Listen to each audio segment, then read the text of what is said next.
reading of the word. Our scripture reading for today is found in Psalm 118, verses 1 through 9. Give thanks to the Lord, for he is good. His love endures forever. Let Israel say, his love endures forever. Let the house of Aaron say, his love endures forever. Let those who fear the Lord say, his love endures forever.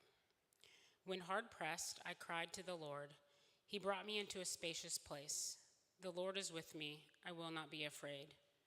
What can mere mortals do to me? The Lord is with me. He is my helper. I look in triumph on my enemies. It is better to take refuge in the Lord than to trust in humans. It is better to take refuge in the Lord than to trust in princes. This is the word of the Lord. You may be seated. Thank you, Regina. All right. Hey, good morning, everyone. Welcome to Hope. My name is Jerome, one of the pastors here. And last week, we actually kicked off this sermon series called Counterformed. Can I hear you say counterformed? Oh, that was really bad. Can you say it again? Counterformed. Right. Now, the idea behind that is basically we're formed and shaped by so many different voices and media all around the world and all around us, even visually, multimedia, social media, LinkedIn, whatever it might be. There are all sorts of ways that we've been shaped and formed by the world around us to value the certain things that we value, especially in a city like this. Or to care about the things that are important to us. But what does it look like for us as people who follow the way of Jesus to actually be counterformed, to follow a different voice, and to live according to a different kind of story? Now, last week we talked about the Christian story and how we've been shaped by that. This is actually a great sermon series to come into. If you're not a Christian here, I just want to say welcome. So glad you're here because you get to hear what do these Christians believe about how we're supposed to be shaped and formed, and how is it different than the world around us? Now, today we're actually going to be talking about this principle of this idea called spaciousness. Can I hear you say spacious? Now, this idea of spaciousness, and what I thought I would do, many people have asked, actually our family and I, we just took an 11-week sabbatical. We were gone for 11 weeks and then we came back just a couple of weeks ago. Now, some of you are probably like, I kind of want an 11-week sabbatical as well.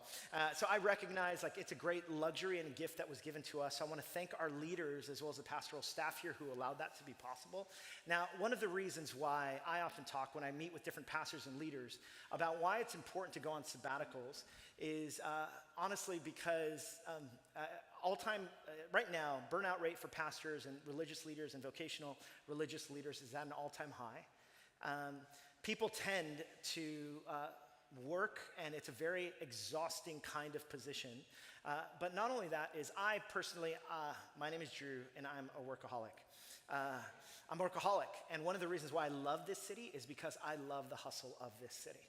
I love its capacity for work. I love that people move to this city so that they could work and make something of themselves, and that's a primary reason to move here, or they come here to work to try to convince someone to fall in love with them. Whatever it is, work or love, whatever brought you to this city, for instance, what I love about this city is that it definitely is an achievement, ambitious kind of city. Now, there's nothing wrong with that per se. In fact, even the scriptures are known to talk about this idea of having a very healthy work ethic. In fact, there in our own kind of corner of Christendom, there's this thing called the Protestant work ethic, which is a work ethic that was born out of Christian theology, which is this belief that God has given us kind of the time and space and vocations that we've been in to work and to do our best for the glory of God. And that's called the Protestant work ethic.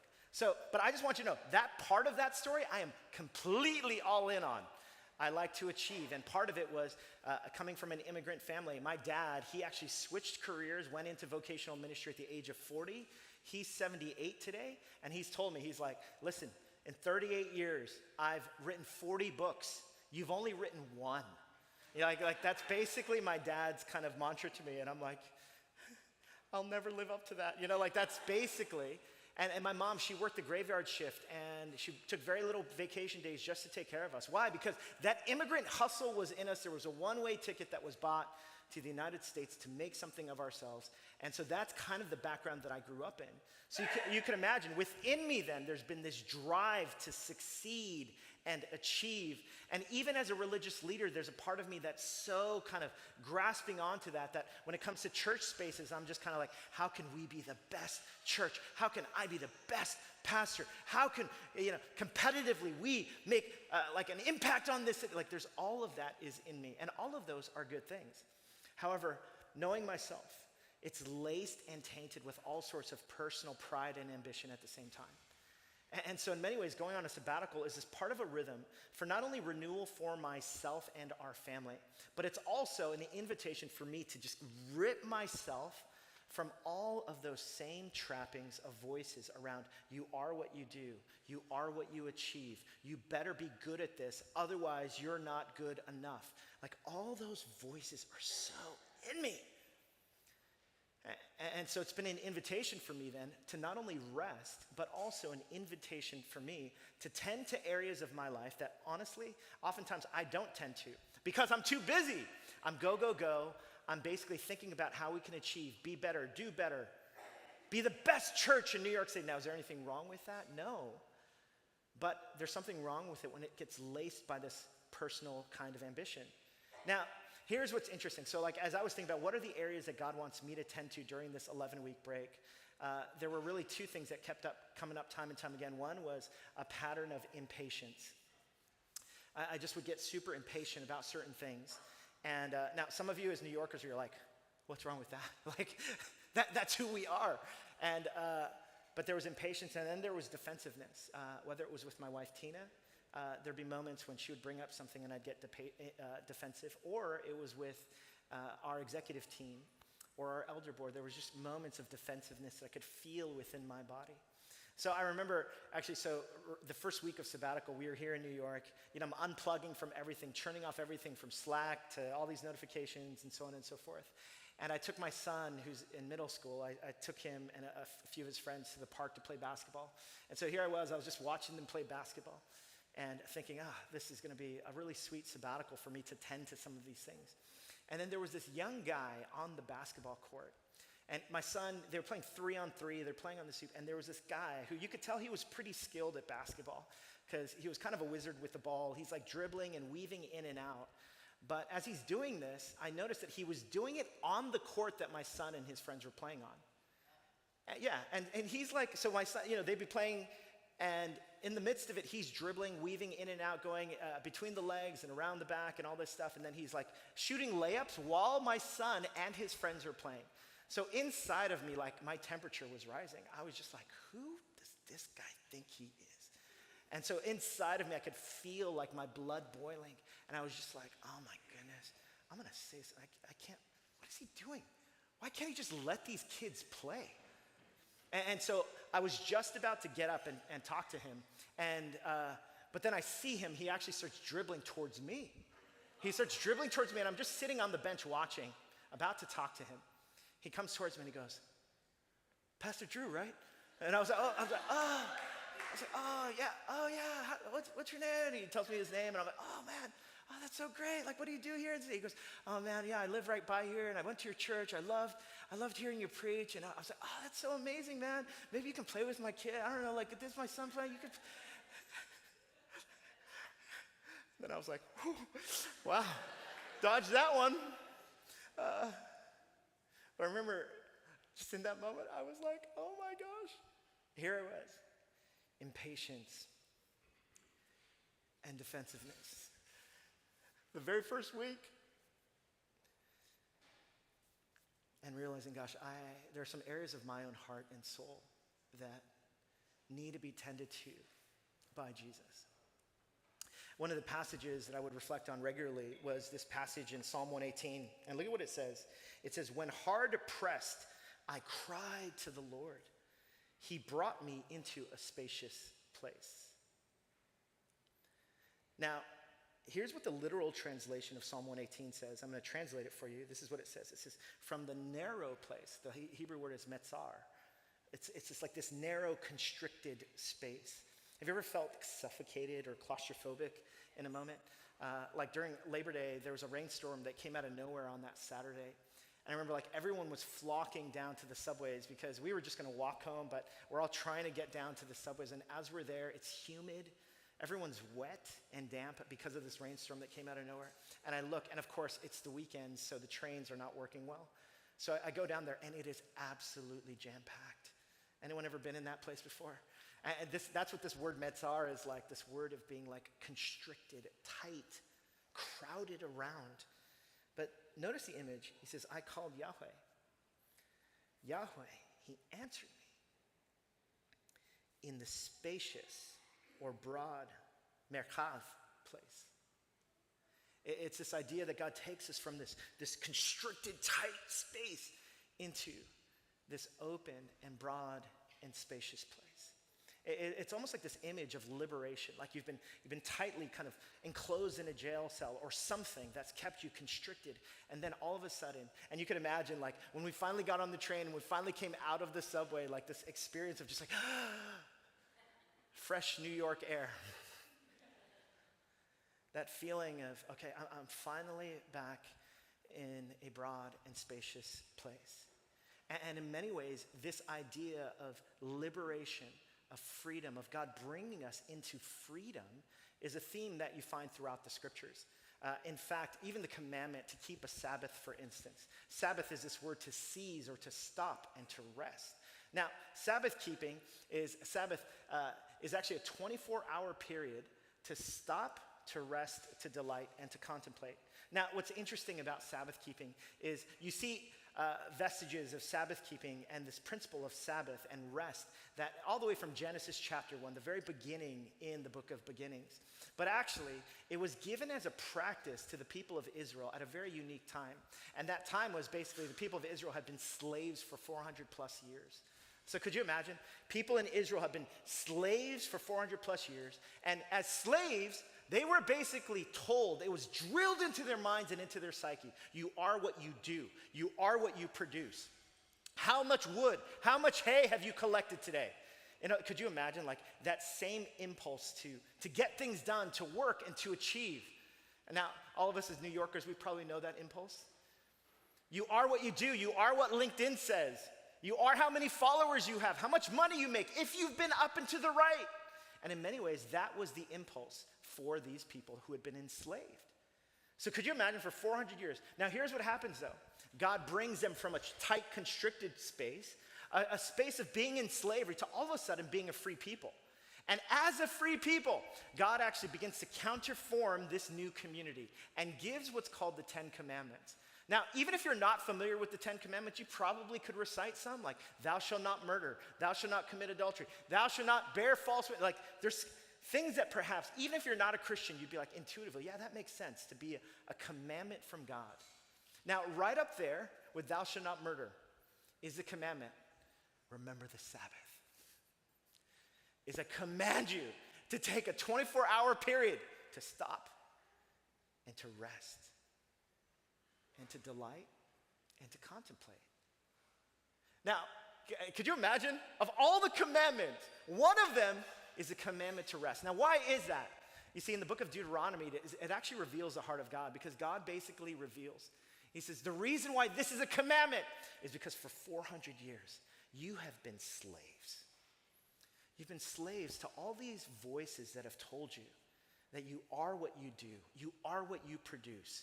You are what your job title is. You are how much money you make. To a people who have been enslaved under the tyranny of performance and work and achievement, God actually commands them. He says, you know what? As a free person, I command you to rest. I command you to go into a spacious place. I command you to do nothing, and I still love you. I still delight in you. What a counter-cultural perspective. This idea that God actually invites us to be a people, not who give up work and ambition, but instead we rest so that we can ambitiously live and work in this city.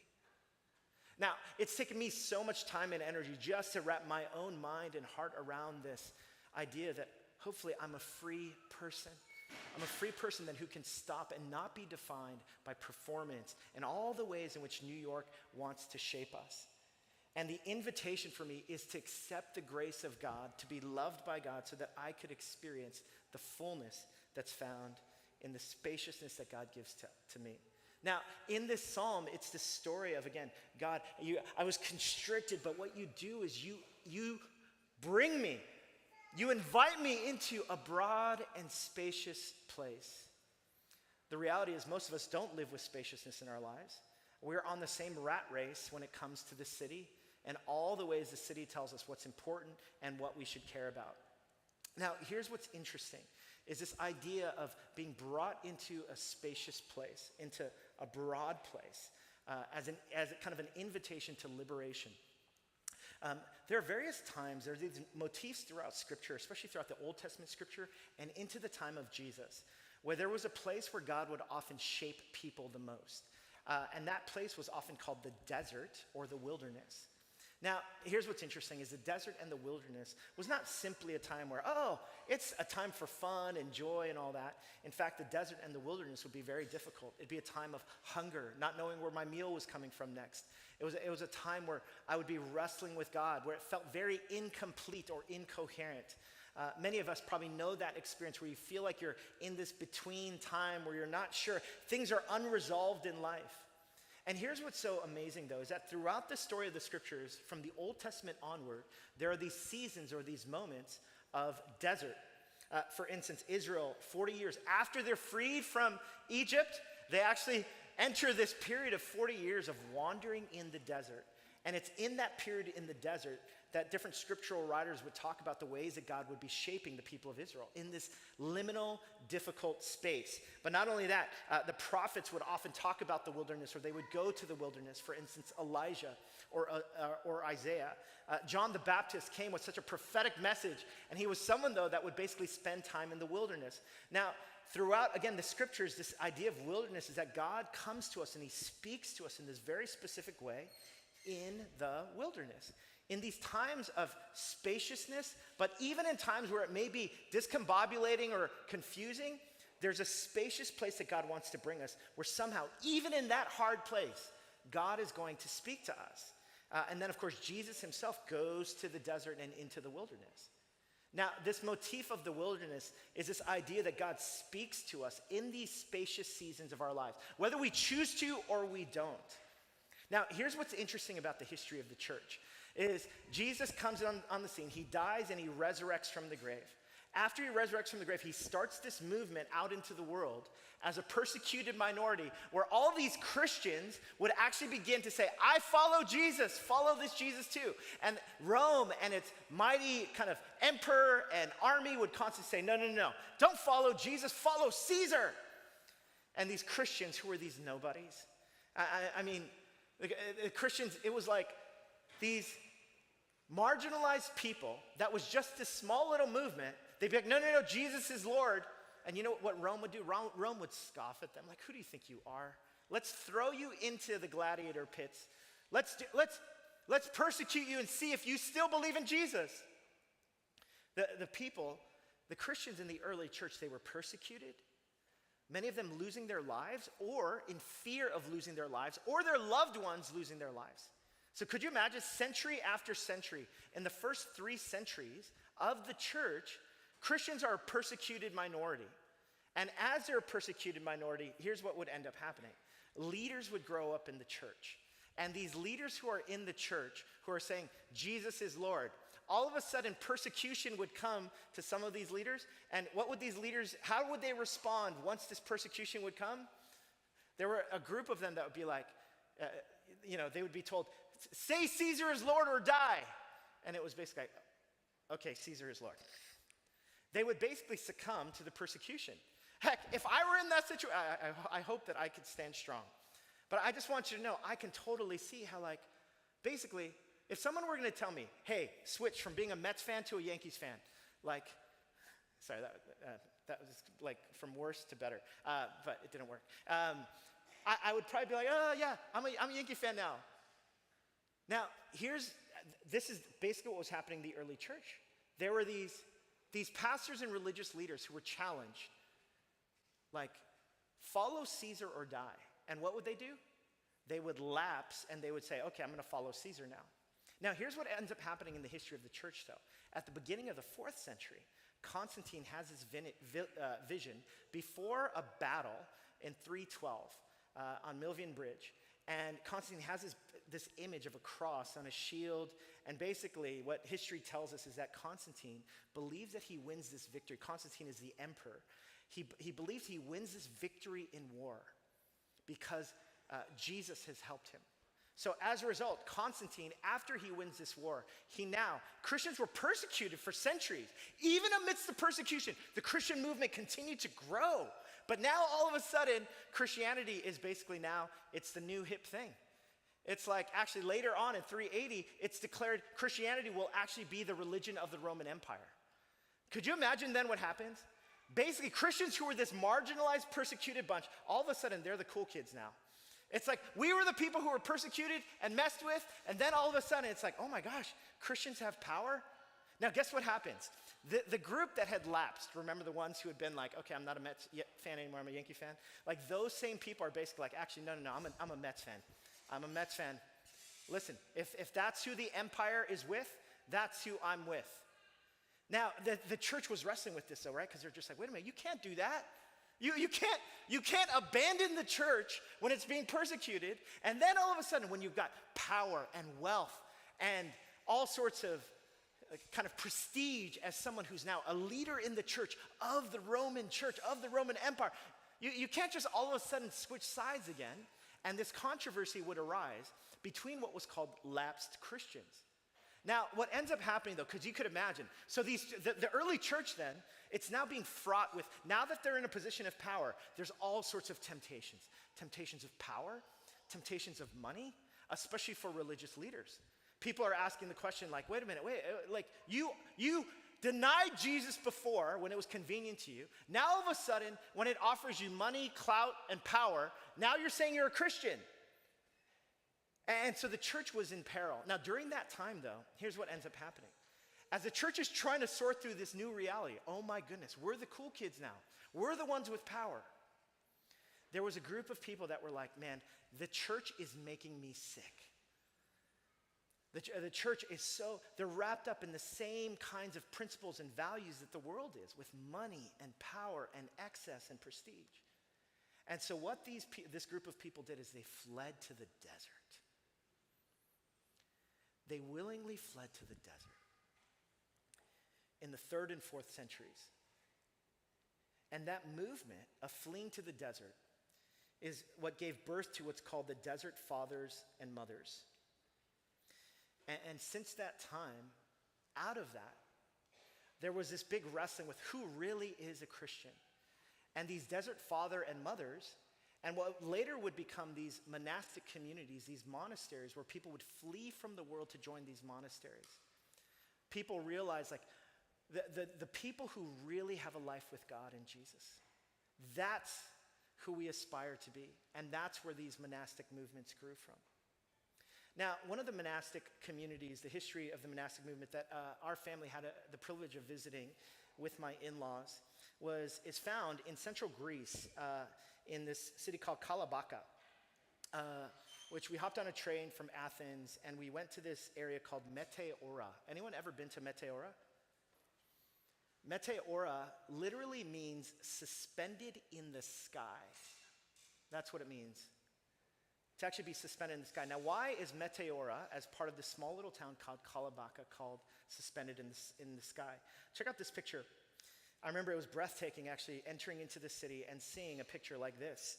It's a picture of these caves on the side of, embedded in Kalabaka, and then there are actually these rock formations with all these caves on the side of these rock formations. And these caves, as early as the 9th century, there's beliefs about hermits that lived in these caves. And in these caves, people would take a vow of poverty, and they would actually live in these caves, and people would actually create these pulley systems where food could be taken up or things could be taken down. Some of them, they would fast, and even to get drinking water, they would use the water that would actually, these rock cisterns that were formed in these caves. It's really astounding to think. Now, the reason why people fled to these caves was because, the reason it's called suspended in the sky was, they said, the world and all of its values, I just want to get closer to God in the sky. And as a prophetic statement against the ways that the world had been forming them, they're like, I just want to live a life of contemplation and prayer with Jesus. And so they would go to these caves. Now, today it's a massive tourist attraction. And this picture is a picture of actually these monasteries later in the 14th to 16th centuries. Up to 24 monasteries or monastic communities would actually be built on top of these caves. And today there are a few where actually some monks and nuns still live up in these caves. As a way to say, we want to flee from the world and all of its values so that we can be close to God and experience God in the wonders of a life of prayer. Now, do you see this kind of devotion of basically saying, I want to reject and renounce the ways of the world to get to God? Do you sense the desperation? I'm willing to live in a cave, suspended in the air. But here's a picture of where we live. Much different than Meteora there. I specifically wanted Chick-fil-A to be in the picture as in a half-mile radius from where we live, there's 55,000 people that live. Half-mile radius, Manhattan, in that area, in that zip code, which is in Murray Hill, where our family lives. You might be asking, you're like, wait, Drew, are you saying that all of us have to live in a cave to get to Jesus? And I'm telling you, no. Actually, we probably do live in small caves, suspended in the air as well. But, this is our reality. Here we are, living in a city like this. People everywhere. What do we do? Now, in the history of the church, there were people that were called, that were invited to, not to join a monastery and become monks, but to actually live what's called the mixed life. The mixed life was a life in which I was a monk.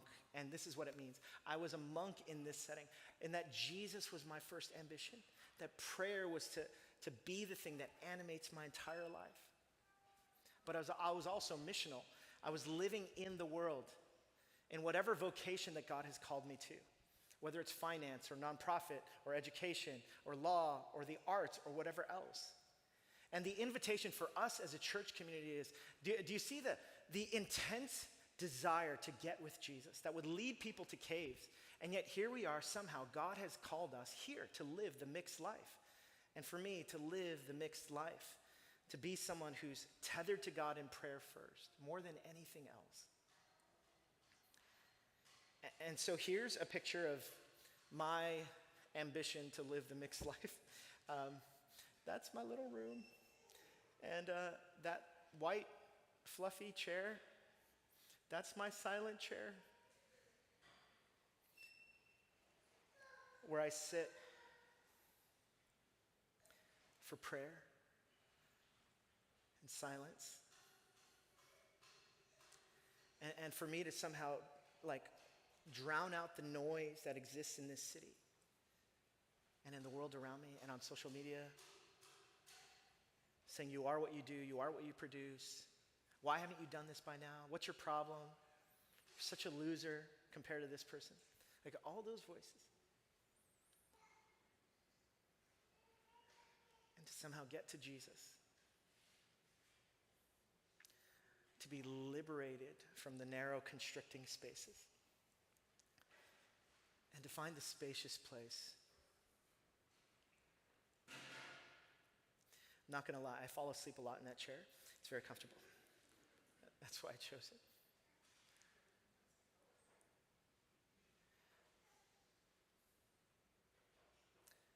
But the invitation is God wants to take you from all these voices and to form you a different way, form me a different way. Now, you might be wondering, you're like, wait a minute, doesn't Jesus say something different about narrow spaces and spacious places?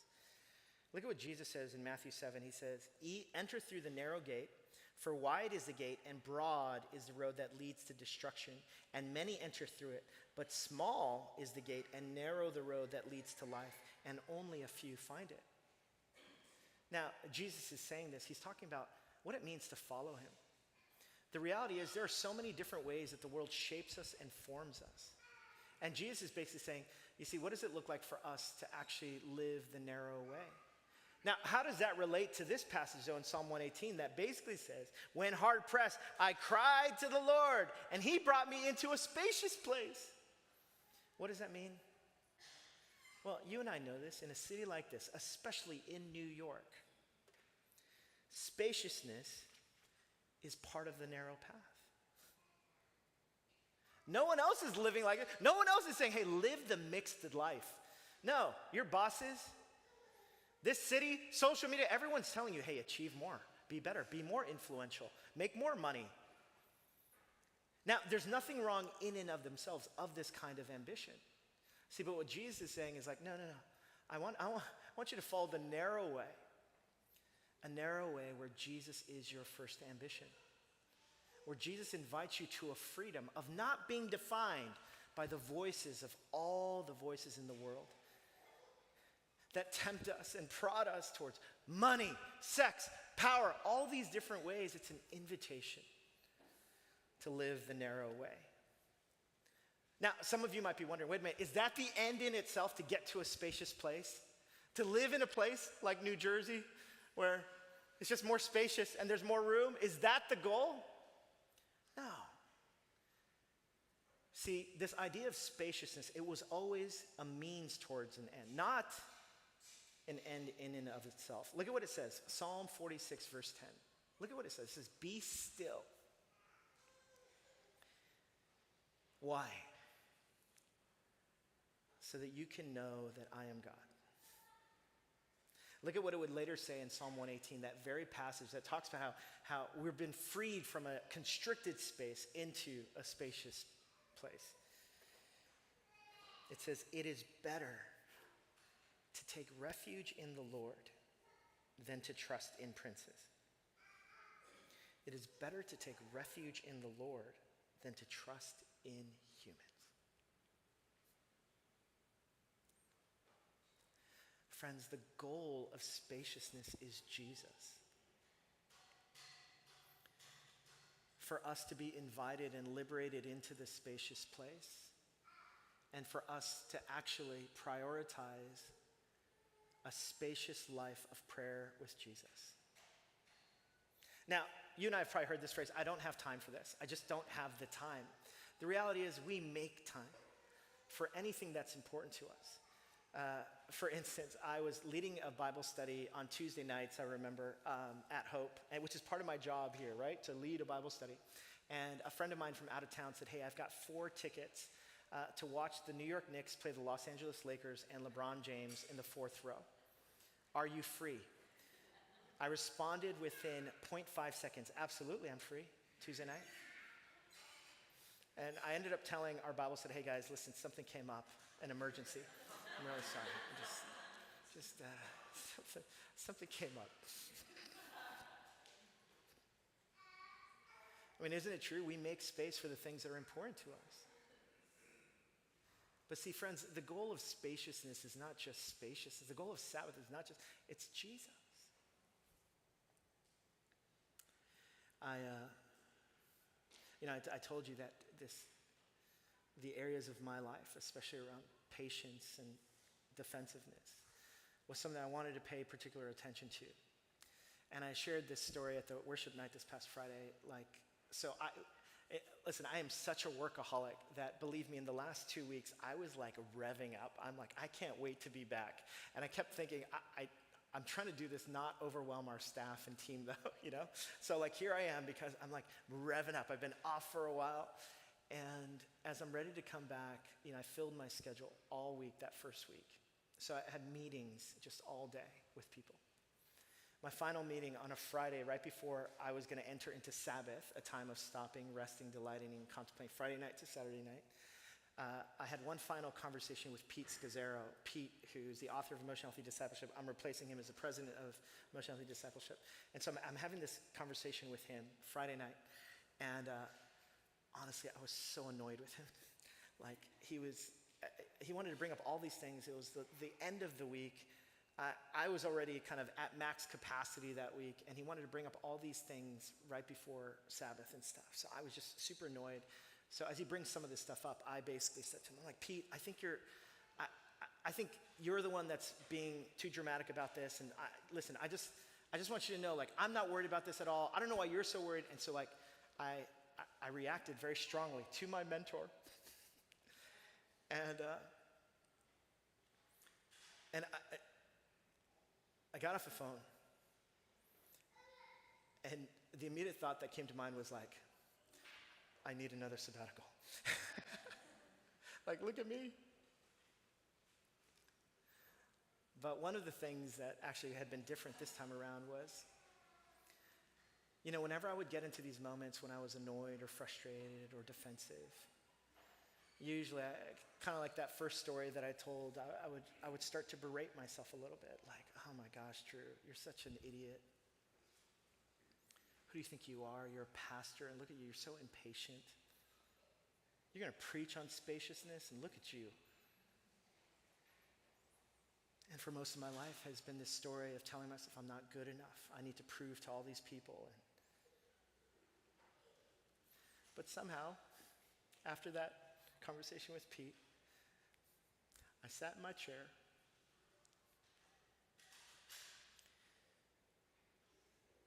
and instead of berating myself, I said, God, thank you that you love me. And I'm still making the same mistakes. But instead of berating myself, I'm like, Jesus, thank you that you love me, and this is why you died for me. And you still love me, and you forgive me. And I texted Pete an apology.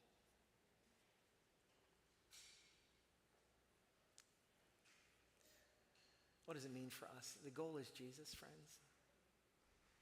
The goal is Jesus.